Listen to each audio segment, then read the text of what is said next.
Hey, Pre-Algebra. All right, today we're going to be starting Chapter 9, which is on scatter plots. This is a statistics unit. This is Pre-Algebra. By the end of the day, I want you to be able to construct and interpret the relationships in scatter plots. So I really like this first example, this activity in the first page, which is on page 372. I'm actually going to walk through it because the this first thing talks about the sizes of different types of balls that are used in sports and then the weight. And my question to you is, does a larger ball mean a heavier ball? And you might obviously think that this is true. However, think about the weight of like a baseball or a softball, and then think about the weight of a volleyball. Maybe it's not as clear cut as you think it is. But here's a hint, it is. But let's go through it. So we have a basketball, and it has a weight and a size, which is measured in the circumference. So let's circumference. So the weight of a basketball is 21 ounces, and the circumference is 30 inches. A baseball is 5 ounces and 9 inches around. 5 ounces and 9 inches. A golf ball is 1.6 ounces and 5.3 inches around. A soccer ball is 16 ounces and 28 inches around. Tennis is 2 ounces and 8 inches around. Racket ball ball is 1.4 ounces, and I should clarify that these are in ounces and this is in inches, so that I don't even need these units. 1.4 ounces and 7 inches. The water polo, which I didn't even know that they didn't use basically a volleyball, but I guess they've got their own type of thing.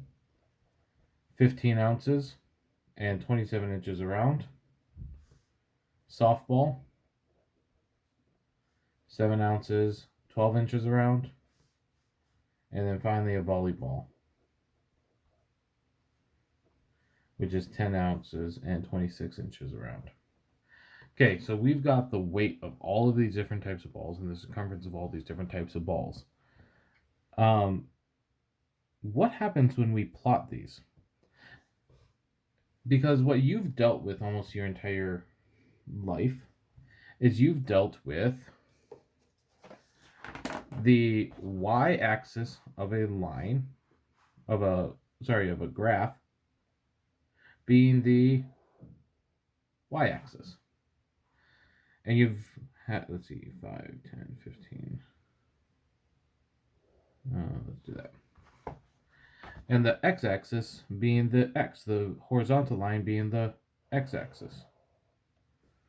However, these can actually be anything that we want it to be. So what I'm going to do is I'm going to make this axis be the weight in ounces, and I'm going to make this axis be the circumference, which is in inches. And I'm going to make this be 10, 20, 30, and this is going to be, let's see, the highest one is 21. So if this is 5, 10, 15, 20, yeah. 5, 10, 15, and 20. So notice first off that the scale is a little bit different. My weight axis is going 5, 10, 15, 20 for every 5 ticks on my graph paper here, whereas the circumference is going up by 2 ticks for every space in the graph. So let's start plotting these points. I'm going to make this point A, B, C, D, E, F, G, H, I. Okay, so point A has a weight of 21 ounces and a circumference of 30. So this dot right here is the basketball, and I'm putting a little tiny a there because I don't want things to get too clustered up. The baseball has a weight of 5 and a circumference of 9. So that's B. The golf ball has a weight of 1.6 and a circumference of 5.3, which puts it basically dead in the middle right there. That's C. The soccer ball is 16 with a weight of 28. So that goes right there. That's the soccer ball. And at this point, I'm going to just show you what I'm doing and how I'm plotting these points. I'm sure you probably know already, but when I plot this tennis ball, which is 2 and 8, what I'm doing is I'm going to the weight first. It has a weight of 2. Well, on my axis here, a weight of 2 would line up right here. And then I look at the circumference in inches up here. This is an 8. So I go up to where 8 is on the circumference thing. And I get this point right here. That is where E is. A racquetball, 1.4, and it has a circumference of 7. Right? See, this is why I'm drawing the letters little, because it gets kind of clustered. A water polo ball is at 15 ounces and has a circumference of 27. So that would be right there. That's G. H, which is a softball, has a 7 and a weight of 12. So it goes right there. And then finally, the volleyball has a weight of 10 and a circumference of 26. 10 up to 26. That's I, which is the volleyball. So this is the scatter plot of all the different types of balls and all their weights versus their circumference. This is called a scatter plot because it doesn't follow a strict line. The points are scattered about, and that's because real life data is always scattered about like this. So how are we going to, what would the relationship be between weight and circumference? Is it that the heavier type of ball you have, the more circumference it has, or the other way around, like the larger your ball, the more weight it has? That's my interpretation of this scatter plot, is the bigger, the heavier. The heavier. Because as it gets bigger this way, it has more weight. Now there are some exceptions to this, not many, but there are some. So for example, the F right here, the racquetball is bigger than the golf ball, but it weighs less. Barely, but it weighs less. But in general, the bigger the ball is, the heavier it is. And what that type of relationship is, instead of saying the bigger the heavier, I could say as the circumference gets larger the weight gets heavier or more. I don't know. Heavier. But that's wordy. If I wanted to describe the relationship between circumference and weight, notice the trend of this line. Is this a positive line or a negative looking data? Is the data generally going in a positive direction or is it going in a negative direction? I can simply say that this is positive. So that is how I can interpret the relationship of this scatter plot, is that this is a positive relationship. As the weight goes up, the circumference goes up. As the circumference goes up, the weight goes up.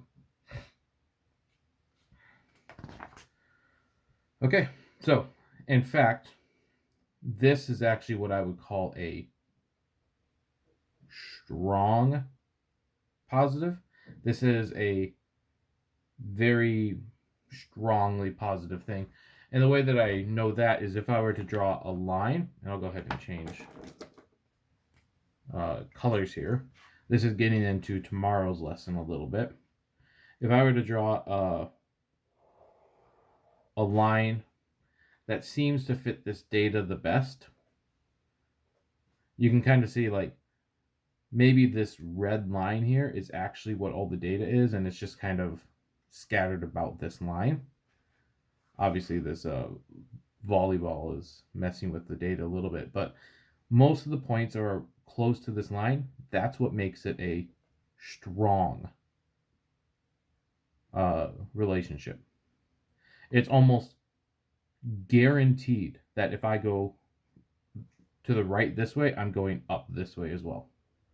And it's positive because the relationship is positive. It just goes up like that.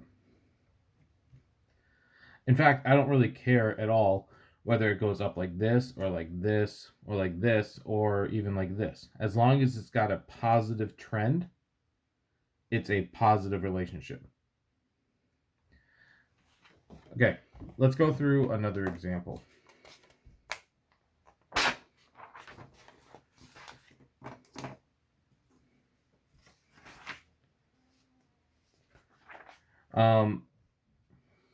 This is an example that I love doing as a teacher. Activity 2 has a whole list of students, and a student who had, this is absences versus their final grade for a class. So one student had 0 absences and their final grade was a 95.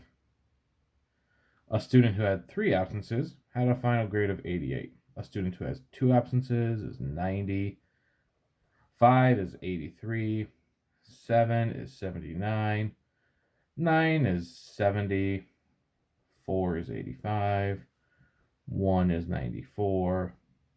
10 is 65. And 8 is 75. I'm guessing this is made up data, but this is actually pretty standard. If I were to do this as well, people who didn't show up a lot tend to get a lower final grade. So let's go ahead and make ourselves a scatter plot. So what I'm going to do is I'm going to get my, I'll start right here, I think.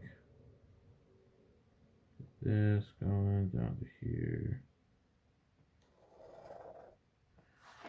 And I'll go over like this. Now, one thing that I will say I didn't really like about my last example is I didn't like the direction. This might be going over your head a little bit, but typically you don't think of the weight of the ball predicting the circumference. And it should be this way. It should be that the variable that's on this side is what you think predicts the variable on this side. Remember in when we have an XY thing like this, what we do is we find a value for X, and then we find the value for Y. This is actually very, very key in what we're doing nowadays, because we're saying that the weight here predicts the circumference. And I would say that it's probably the other way around. I would say that the larger the ball is, the more it weighs. Makes more sense to me than that the heavier a ball is, the larger that ball is. It just seems a little backwards to me. So I'm going to fix that here. Because in this example, I have absences and final grades. Do I think that absences should influence the final grade, or do I think that the final grade influences the absences? I mean, well, here it's a little bit more obvious. I predict that absences are predicting the final grade. And you can disagree with me on that if you want, but I think that I would be able to tell the final grade by the absences better than I'd be able to tell the absences by the final grade. So let's go ahead and start plotting these. I just got to make a way to 5. That would be 25. Let's make each of these. Okay. Each of these are going to be worth 10. So this is 50 and this is 100. So I didn't need this whole thing up there, but all right, whatever. This is 5 absences, this is 10 absences. So I didn't need all of this over here. All right, well, you live and you learn. Okay, 0 absences has a grade of 95. So it goes right between the 90 and the 100. 3 absences had an 88. So this is 100, this is 90, this is 80, so just below 90. 2 absences had a grade of 90. 5 absences had 83.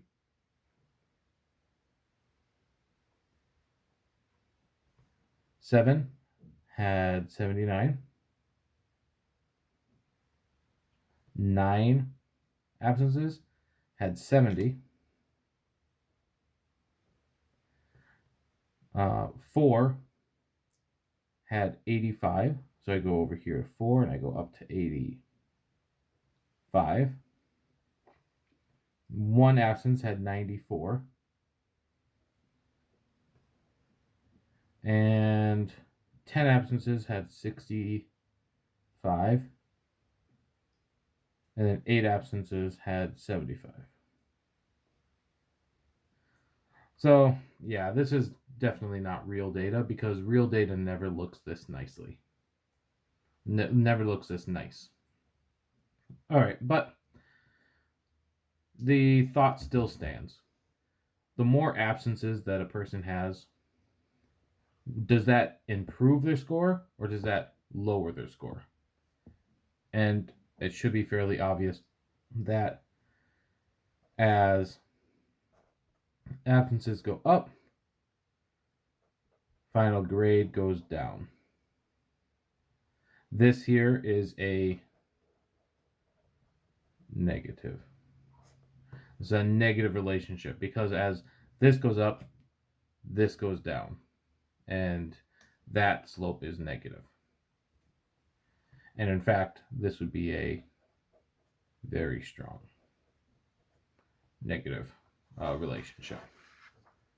Because if I were to draw a line here, I'm sure I could almost hit every single dot.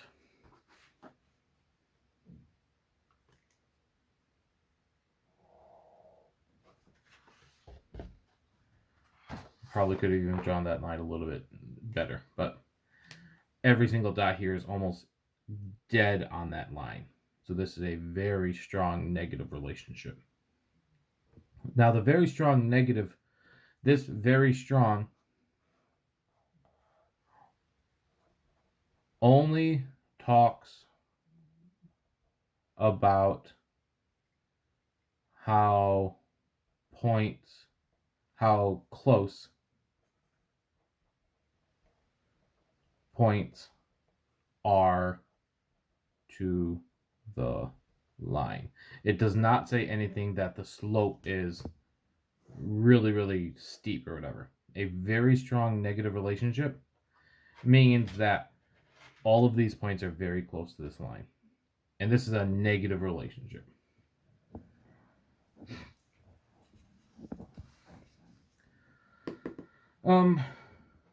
Activity 3. This one's pretty nice. In fact, I'm going to make activity 3 a on your own for you to do. All right. Activity 3 and on your own. I want you to do activity 3, both A, B, and C. All right. So pause your video. Look at activity 3 on page 373 and answer this. All right.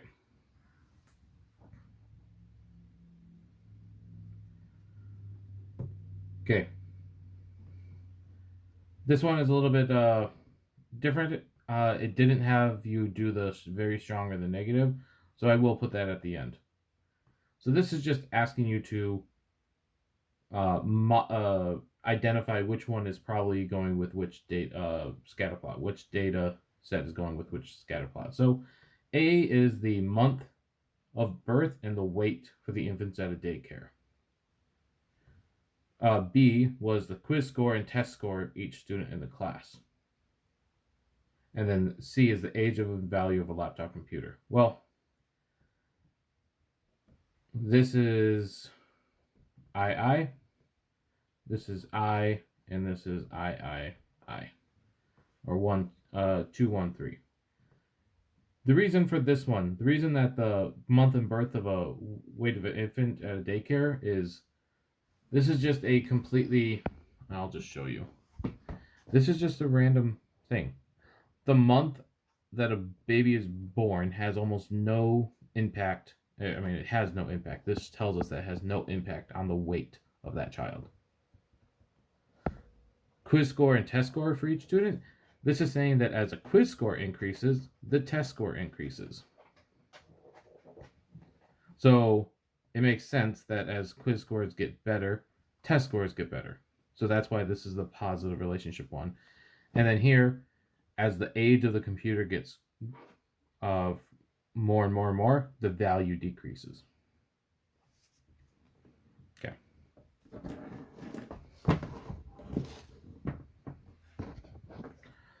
Let's move on to the next part.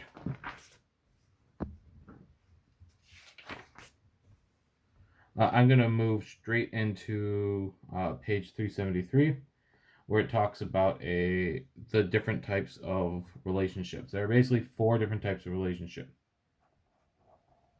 We have positive linear relationship, a negative linear, a not linear or non-linear, and then no relationship. A positive linear relationship is one where the scatter plot looks like this. It is positive, and it's positive using a line. If you can draw a line, and it seems to predict it pretty well. A negative linear relationship is almost the same, but also kind of exactly the opposite. It goes in the other direction. But again, you can draw a line, a negative sloped line, and it predicts that data. A nonlinear one, this would be one that looks kind of like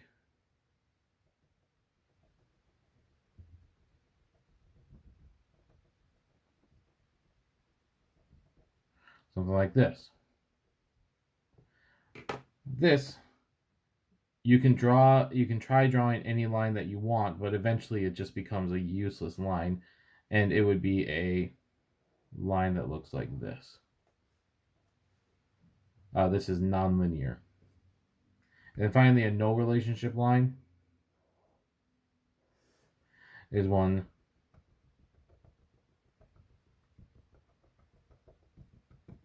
like that, where there is no, like, you can draw a line here, but it doesn't matter at all that obviously this doesn't predict this. There's no way that the month of birth of a child influences their IQ or anything like that. This would be a no relationship thing. An example of this, we've already gone through examples of these right here. An example of this would be something like how much money, this would be cost of item as the cost goes up, and then the profit. This is almost always how a cost versus profit thing looks like. If the item costs no money, there's no way to make a profit, and so that's a negative. That would be down here. But as the cost goes up, the price goes up. But then it hits a certain point where suddenly it costs so much that people aren't buying it, and so it drops off. You still are making some money, but it's only because you're selling it to like 2 people. And then finally, it costs so much money that nobody buys it. This would be a non-linear thing, typically. Cost goes up, profit goes in a non-linear path. And then no relationship. An example of this would be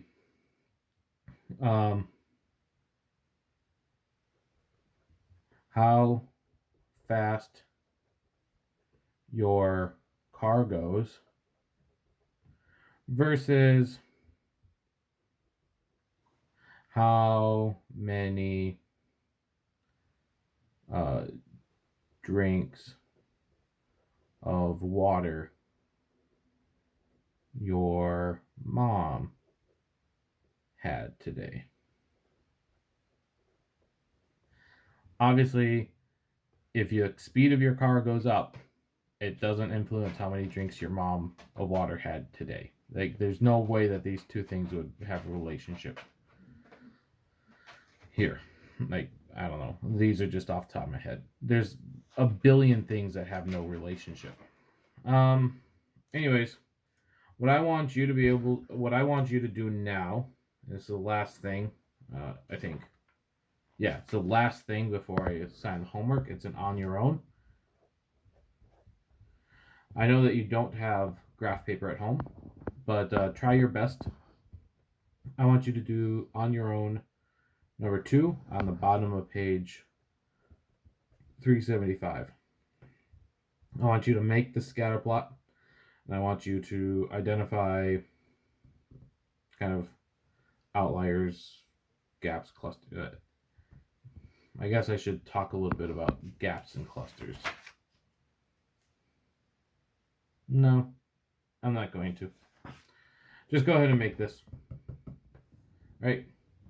Pause the video, make this, answer the questions that you can.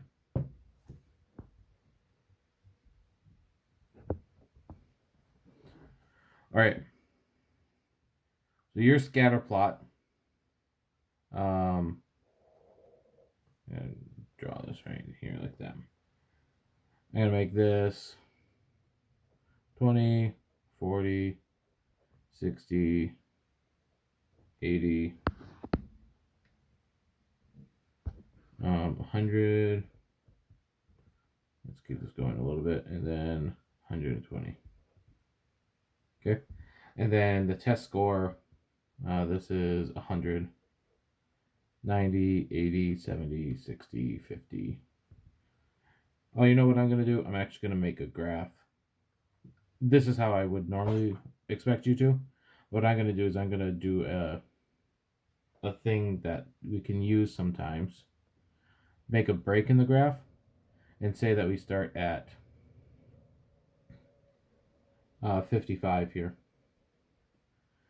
Well, let's say that we start at 55, 60, 70, 80, 90, and 100. So each of these are by fives. Okay? Your graph should look like this. There's a point right here at 60.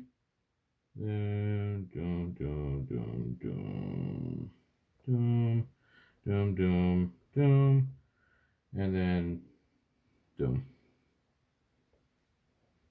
Obviously, I was just kind of copying what the book looks like. It should look something like this. My points are kind of off. Anyways, what kind of relationship is this? Is it a positive linear, a negative linear, a nonlinear, or no relationship? If you said that it was nonlinear because it looks like this, I would say that's pretty decent. But the fact that all of this data, except for one, goes on here, I would say this is a positive linear relationship. Notice that it asked for identify any outliers. Well, this right here, this is a big, huge outlier. Nobody else got anywhere close to this amount of study time. And they also, like, most of the data is over here. And this outlier is way over here.